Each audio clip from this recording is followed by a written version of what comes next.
저희가 읽은 말씀은 믿음에 관한 그런 교훈을 우리에게 주시는 말씀입니다. 우리가 세상 살아가면서 믿음을 가지고 또 신뢰하면서 그렇게 살아야 되는데 매사에 의심을 품고 사는 그런 사람들이 많지요. 사실 믿을 수 없는 그런 세상이 돼서 이런 믿음을 우리가 줄 수 있겠는가 그렇게도 우리가 생각을 합니다마는 그래도 우리가 하나님 안에 사는 그런 신앙의 사람이라면 우리의 신앙만큼은 분명해야 되겠다. 그 믿음이 분명해야 되겠다. 그렇게 생각을 합니다. 믿음에 대해서 이분법적인 구분으로 나누기보다는 의심이 더 많은 인생을 살아가는 그런 사람이 있다. 또 의심하지 않고 믿음을 더 가지고 살아가는 사람이 있다. 그렇게 아마 표현하는 것이 더 적절한 표현이 되지 않을까 생각합니다. 근데 의심이라고 하는 것은 부정적인 장애물을 보는 것과 같고요. 믿음은 어떤 장애물을 넘어서 존재하는 희망을 보는 것과 같은 거예요. 의심은 어두운 밤에 구름 밑에 있는 그러한 세상을 보는 것 같은 것이죠.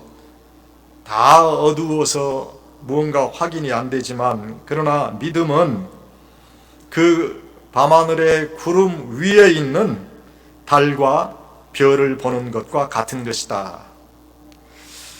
또 의심은 마치 그 계단을 올라가면서 내가 언제 다 이거 올라가는가 하는 불평을 하는 것이지만, 믿음은 계단을 다 올라가고 나서 창공을 향해 비상하는 그런 날개와 같은 것이다. 믿음은 소망이라고 표현할 수도 있어요. 우리 기독교의 세 가지 가장 중요한 덕목이 믿음, 소망, 사랑인데, 어떤 면에서 이 믿음과 소망이 서로 통하고 또 믿음과 사랑이 서로 통한다 하는 거지요. 의심은 누가 할 수 있겠느냐 하는 질문이에요. 그런데 믿음은 언제나 내가 할 수 있습니다 하는 대답이에요.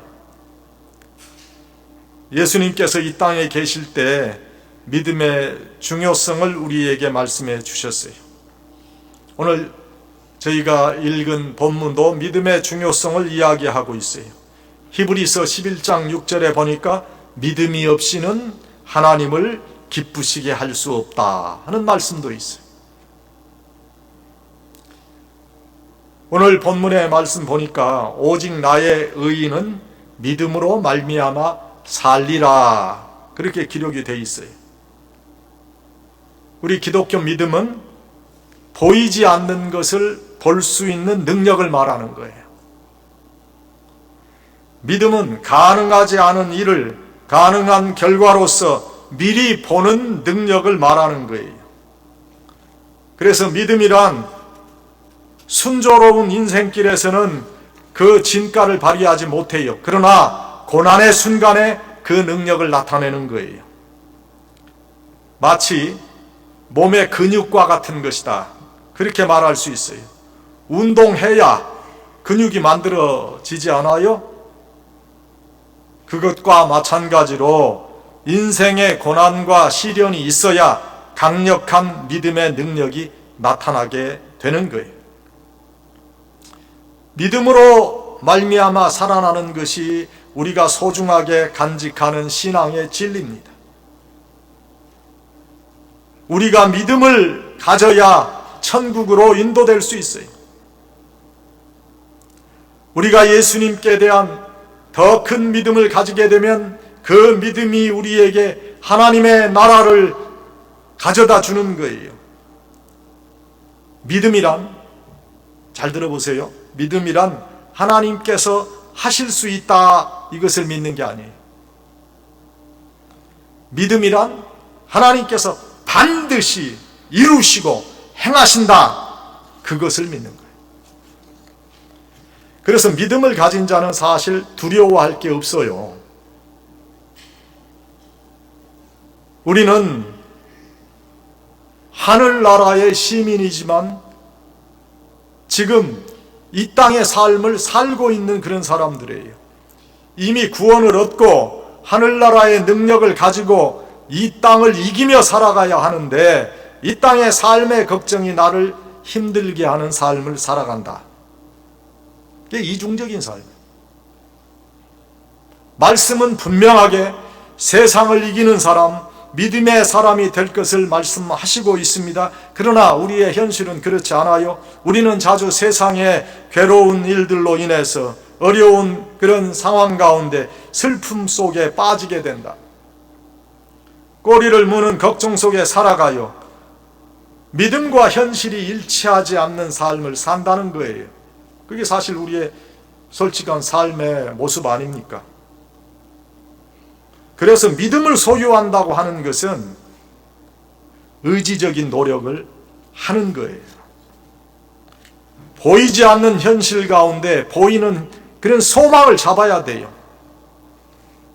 믿음으로 이 세상을 살아야 돼요. 육신의 눈으로 보면서 사는 것이 아니라 우리 심령의 눈으로 확신을 가지고 사는 것이 바로 믿음 생활이에요. 하나님을 믿고 의지한다고 하는 것은 내가 가진 모든 것이 하나님께로부터 왔다는 깨달음에서 시작되는 거예요.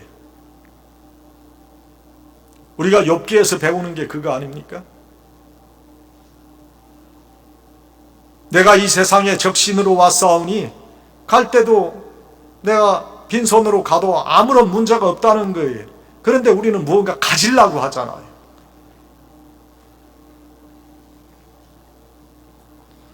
내 모든 삶이 하나님의 은혜로 이루어져 있다는 그런 신앙이 믿음이에요. 여러분, 신앙은 죽음을 바라보는 것이 아니라 영원한 생명을 바라보는 거예요. 우리는요, 잘 살려고 예수님 믿는 게 아니에요. 이 땅에서 잘 살려고 예수님 믿는 게 아니라 잘 죽으려고 예수님 믿는 거예요. 소망 가운데. 그래서 우리 그리스도인들은 사실은 죽음을 두려워하지 않는 사람이 돼야 돼요. 초대교회 순교사를 읽어보면 참 기가 막힌 그런 순교의 장면들이 많이 나오는데, 그러한 상황 가운데 그들이 사자에게 잡혀먹고 또 화형을 당하고 그런 어마어마한 고통을 그들이 당하면서도 전혀 요동하지 않았던 것은요, 그들에게 영원한 생명을 바라다보는 영안이 열려 있었기 때문에.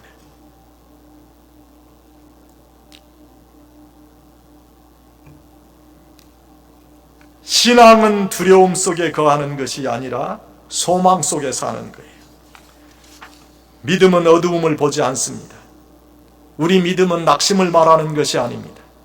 우리 믿음은 항상 가능성을 봐요. 불가능한 현실 속에서도 가능성을 보기 위해서 모든 것을 주관하시는 하나님의 능력에 대한 확신과 이해의 마음이 있어야 하는 거예요. 첫째, 믿음은 이해하는 거예요.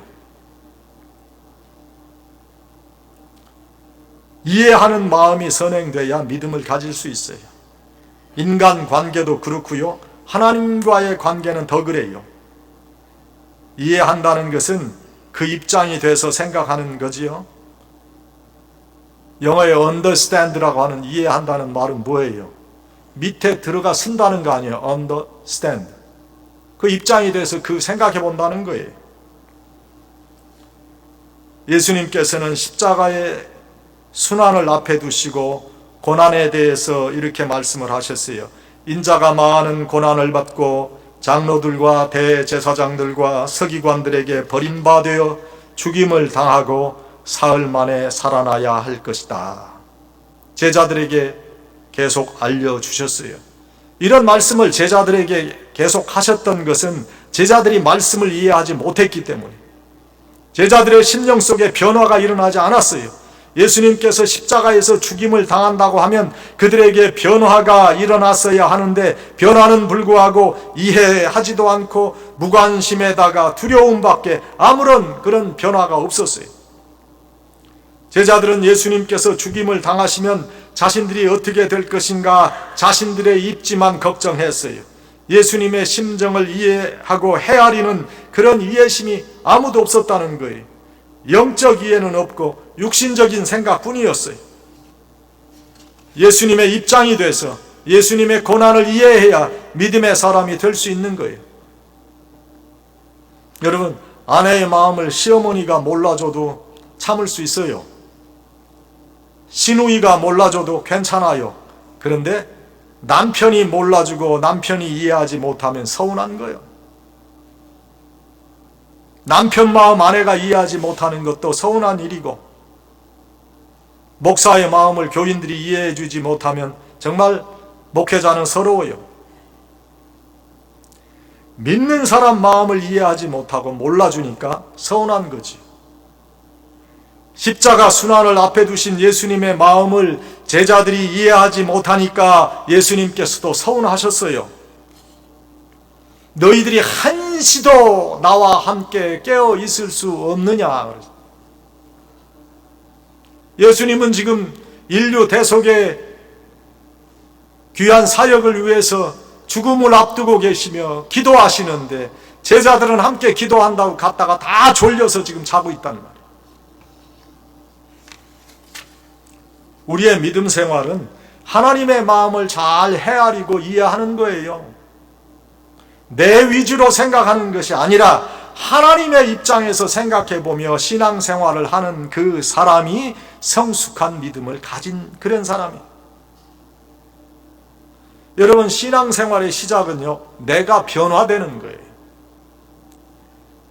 남들이 다 나를 이해해주고 남들이 나를 배려해 주기를 바랬는데 그런 내가 남을 배려하고 남을 이해하는 사람으로 변화되는 거예요. 그게 신앙생활이에요. 그래서 하나님의 입장도 돼보고 우리의 이웃의 입장도 되어보는 거예요. 그때 믿음이 생기는 거예요. 그때 하나님의 응답이 속히 역사되지 않아도 하나님의 뜻을 기대하고 인내할 수 있는 믿음의 사람이 된다. 이해하는 마음 가지면 믿음이 생겨요. 말이 변하고 행동도 변하고 그리고 예수님의 형상이 우리의 생활에서 나타나는 거예요. 믿음의 사람이 되어져 가는 거예요. 예수님께서 제자들에게 안타깝게 말씀하신 게 있어요. 예수님께서 제자들에게 믿음이 없는 자들이라 그렇게 탄식하시면서 언제까지 나를 따라다녀야 믿음이 들어가겠느냐 그렇게 말씀하셨어요. 예수님 마음을 이해하고자 하는 노력이 있어야 믿음의 사람으로 세워지는 거예요. 여러분, 믿음이 있는 사람과 믿음이 있는 척하는 사람과 근본적 차이가 있는 거예요. 여러분, 믿음이 있습니까? 아니면 믿음이 있는 척하는 겁니까? 뱀하고 뱀장어 비슷하게 생겼어요. 뱀장어를 보면 꼭 뱀같이 생겼어요. 근데 뱀은 파충류고 뱀장어는 어류예요. 고래와 상어도요, 큰 물고기로 비슷해 보일 수도 있어요. 그런데 고래는 젖을 먹이는 포유류고 상어는 어류예요. 종교와 기독교를 혼동해서는 안 돼요. 세상 사람들은 우리 기독교를 종교의 카테고리에 넣지만 우리는 그런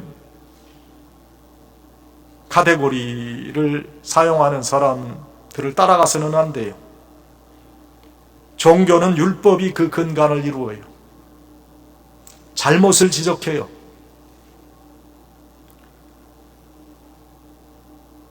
끊임없는 수양을 요구해요. 그러나 결과는 누구도 예측할 수 없고 확신할 수 없어요. 그게 종교예요. 그러나 우리 기독교는 분명한 결과가 있어요. 예수님께서 우리를 구원하셨다는 거예요. 은혜로 구원하신 거예요.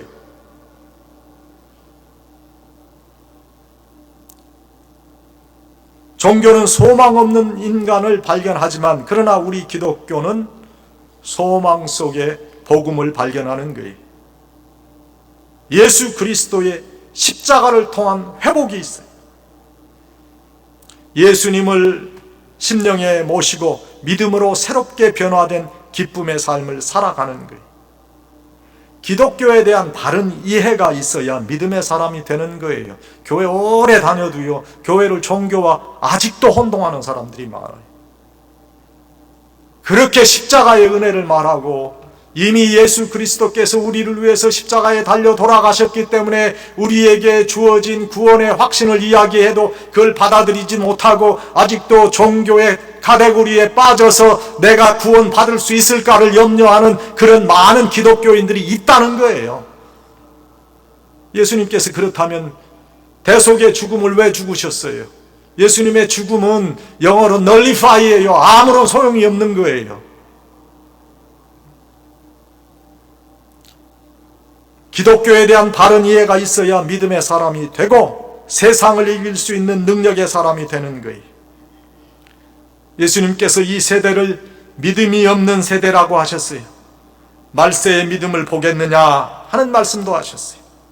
왜 그래요? 교회에 자주 나오는 사람이 믿음이 있고 교회에 일주일에 한 번 나오는 사람은 믿음이 없는 사람입니까?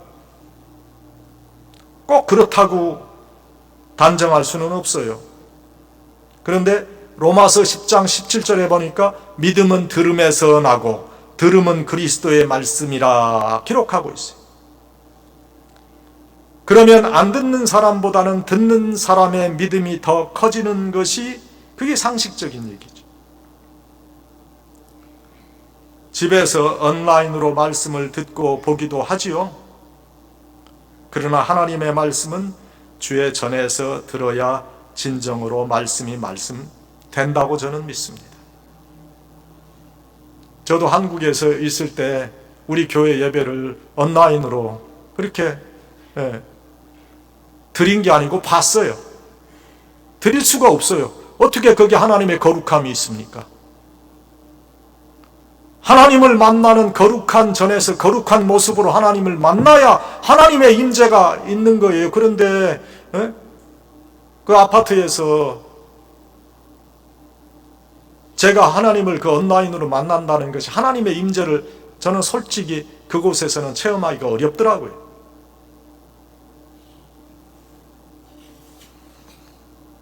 요즘 말씀을 인터넷으로 듣고 인터넷으로 헌금하고 그러면 교회에 모여야 할 이유가 어디 있어요? 말세에 모이기를 패하는 그 어떤 자들의 습관과 같이 하지 말라. 여러분, 하나님의 마음을 좀 이해하세요. 그리고 믿음의 사람이 되세요.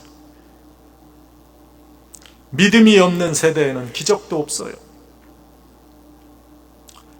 두 번째, 긍정적인 믿음이 우리를 살리는 거예요. 우리가 말하는 크리스찬의 믿음은 긍정적 믿음을 말하는 거예요.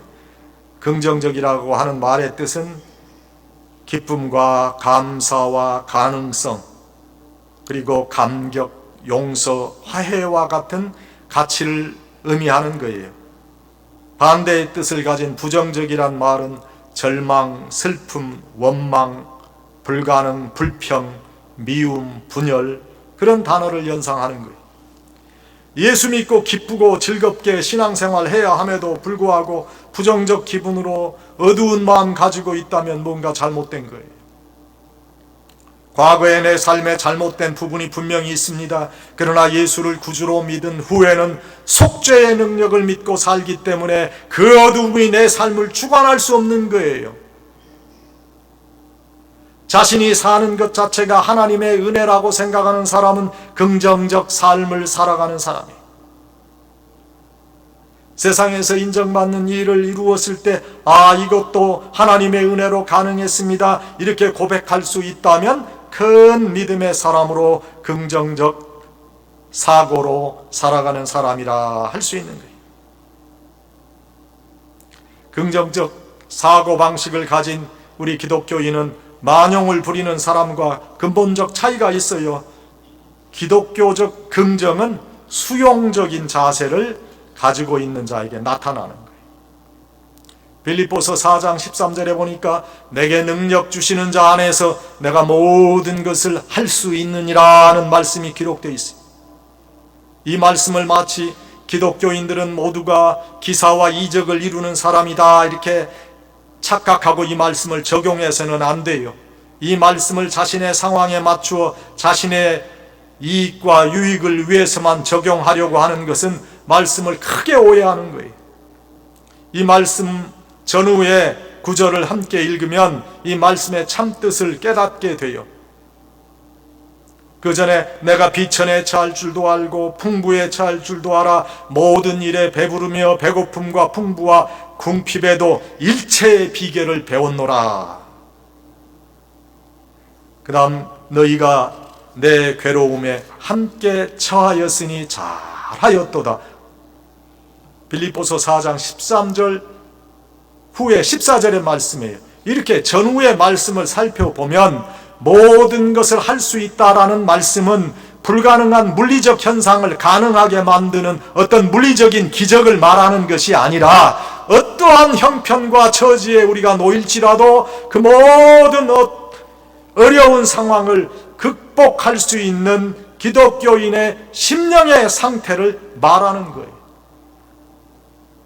20세기 신학자 가운데 폴 틸릭이라고 하는 아주 유명한 분이 있어요. 그분이 이런 말을 했어요. 크리스찬도 계속해서 의심한다. 그런데 의심에 대한 해결은 고민하고 분석하고 연구하는 데 있지 않다 그랬어요. 해결책은 담대하게 예수 그리스도와의 동행을 확신하고 믿음을 가지고 나가는 것뿐이다. 그래서 소망스러운 결과를 기대하고 인내하기도 하고 선한 싸움을 싸우기도 하는 거예요. 신앙을 가진 사람은 의심하기보다는 먼저 용기를 가지고 나아가는 거예요. 고민하면서 이거 안 되면 어떻게 해요? 이거 뭔가 문제가 있지 않겠어요? 이렇게 되면 어떻게 해요? 부정적인 가능성, 즉 의심에서 벗어나서 현실과 맞부딪혀 실현하는 용기를 가져야. 한편으로는 부정적인 가능성을 생각하는 것이 합리적인 것 같지만 우리 기독교의 역사는 합리성으로 이루어져 온 게 아니에요. 죽은 사람 다시 살아나는 게 어떻게 인간의 합리성으로 설명될 수 있어요? 네? 그러나 인간의 합리성으로 도저히 설명할 수 없는 거예요.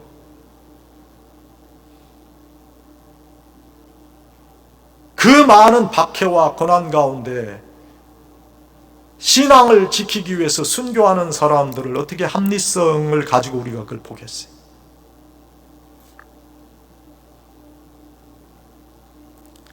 그러나 그러한 그들의 용기와 그들의 순교로 우리 기독교가 지금까지 이어져 왔다.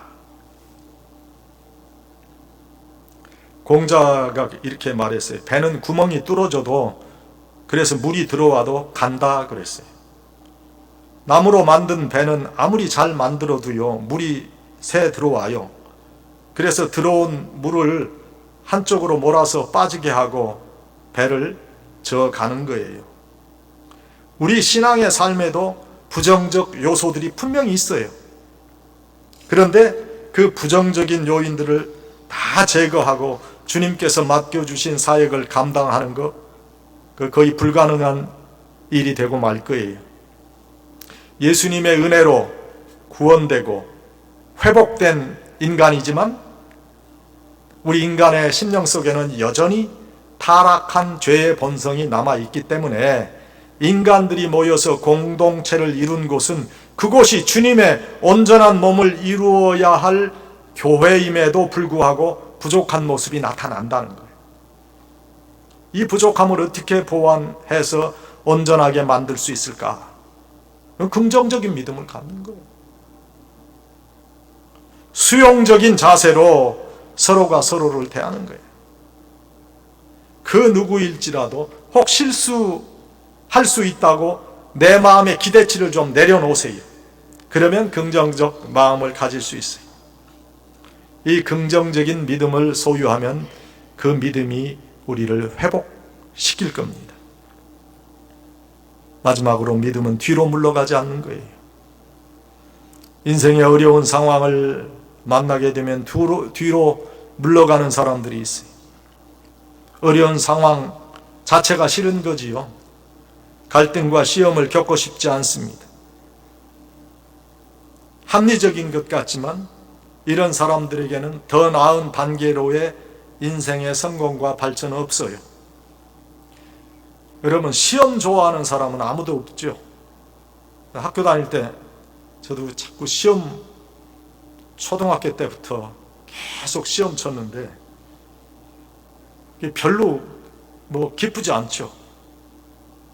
그러나 그 시험을 통해서 우리가 발전해 왔어요. 우리 인생에는 건강, 경제적인 문제, 자녀의 문제, 대인관계의 문제, 여러 가지 시험들이 있어요. 특별히 많은 분들이 대인관계의 문제로 인해서 어려움을 겪잖아요. 사람과 사람 사이를 화평하게 하지 못하고 말 한마디 잘못해서 문제가 되는 일들이 얼마나 많아요.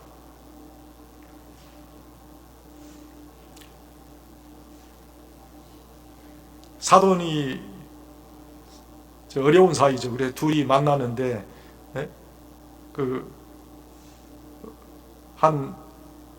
한쪽에 사돈이 몸이 좀 비대해서 좀 넘어졌대요. 그러니까 그걸 보고 있던 그 다른 쪽 사돈이 몸에 살이 좀 빠지면 안 넘어질 텐데 그렇게 말했다. 그 자기는 그냥 불쑥한 얘기지. 그런데 그게 얼마나 상처가 돼. 그걸로 인해서 문제가 됐다. 아유, 그게 넘어져서 어떡해요. 다친 데가 없어요. 그렇게 말해야지. 그거를 자기가 생각하는 대로, 물론 그럴 수 있죠. 몸이 좀 비대해서 넘어질 수도 있지. 그렇다고 해서 그걸 배려 없이 그렇게 이야기하면 문제가 되는 거예요. 말로 인해서 이런 불화를 겪는 사람들이 많아요. 크리스찬들의 시련과 시험, 대부분 믿음에 대한 시험인데 이런 것들도 우리의 언어 생활에서 오는 게 많아요. 어떤 사람은 조그마한 시험과 시련이 있어도 하나님을 떠나는 사람도 있어요. 뒤로 물러갑니다. 오늘 본문의 말씀이 뭐라고 말씀해 주세요? 뒤로 물러가면 침륜에 빠질 수 있다는 경고의 말씀을 주시면서 그러한 사람은 하나님께서 기뻐하시지 않는다고 그랬어요. 그런데 진정한 믿음의 사람은 신앙과 삶에 어떠한 도전이나 문제나 시험과 시련이 나타나면 이것이 믿음의 시험인 줄 알고 하나님 앞에 더욱더 가까이 나가는 거예요. 하나님은 우리가 시험당할 때 하나님 앞에 나아가 부르짖기를 원하세요. 하나님을 붙잡고 가까이 하는 시험에 우리가 합격하기를 원하세요. 유대의 히스기야 왕이나 요시야 왕이 이 시험에 합격했어요. 하나님께서는 뒤로 물러가지 않고 포기하지 않고 하나님 앞에 나와서 부르짖었던 그들의 나라를 지키시고 보호해 주셨어요. 유대를 침공한 나라는 아시리아와 이집트로 그 당시에 중동의 패권을 장악한 국가였어요. 그러나 그러한 국가로부터 보호하셨어요. 히스기야는 개인적으로 죽을 병에 걸렸어요. 그러나 죽을 병에서 살아나는 은혜도 하나님께서 허락해 주셨어요. 그래서 우리도 신앙의 시련이 있고 시험이 있다면 온전히 기쁘게 여길 수 있어야 돼. 우리에게 오는 시험, 우리를 실패하게 하기 위해서 있는 것이 아니고 낙방시키기 위해서 있는 것이 아니고 내가 합격하기 위해서 그 시험이 있다. 그렇게 생각해야 돼. 인생에 고난이 오면 하나님의 은혜로 한 번 더 이 시험에 합격하고 한 번 더 내가 승리하도록 하나님께 기도해요. 인생의 시련과 신앙의 시험에 대해서 우리가 어떠한 태도를 취하느냐에 따라서 그 결과가 신앙의 승리 또는 신앙의 패배로 결정되는 거예요. 어떠한 인생과 신앙의 문제를 만나게 될 때 뒤로 물러가기만 한다면 실패로 이어지는 인생 살 수밖에 없어요. 믿음의 시련을 만나게 되면 그 시련과 맞서서 부닥치는 과정을 통해서 신앙의 인내를 이루는 거예요. 피하고 도망하며 물러가는 소극적인 자세가 아닌 적극적인 자세로 그 시련을 박차고 일어나서 주님의 지혜와 권능을 구해서 인생의 모든 문제를 넉넉히 이기는 그러한 성도들이 되시기를 바랍니다. 이게 성경적 인내예요. 인생에 있어서 모든 문제의 성패는 인내에 달려 있다고 해도 지나친 말이 아니에요. 참아내는 힘이 없으면 신앙의 축복도 이루기 곤란해요. 한번 내가 주님을 믿고 주님과 함께 믿음으로 세상의 고난과 싸우며 살겠다 다짐했다면 더더욱 뒤로 물러가서는 안 돼요. 오랜 세월을 살면서도 시련을 통해 성숙되어지지 못한 사람, 제일 불쌍한 사람. 죄성을 가진 우리 부족한 인간들이 온전해질 수 있는 것은 시험을 이겨내는 믿음을 가지는 거예요. 이것이 우리에게 시련을 주시는 하나님의 목적이에요. 사망의 음침한 골짜기를 지날 때에도 우리를 지켜주시고 인도해 주시는 하나님에 대한 믿음을 굳게 지키고 인생의 시련의 때를 이기게 하심이 우리를 향하신 하나님의 뜻이에요. 그래서 믿음을 가지고 절대로 뒤로 물러가지 않는 하나님의 백성들이 되시기를 축원합니다. 사랑하는 여러분들이 믿음으로 사시기를 바랍니다. 믿음으로 회복되시기를 바랍니다.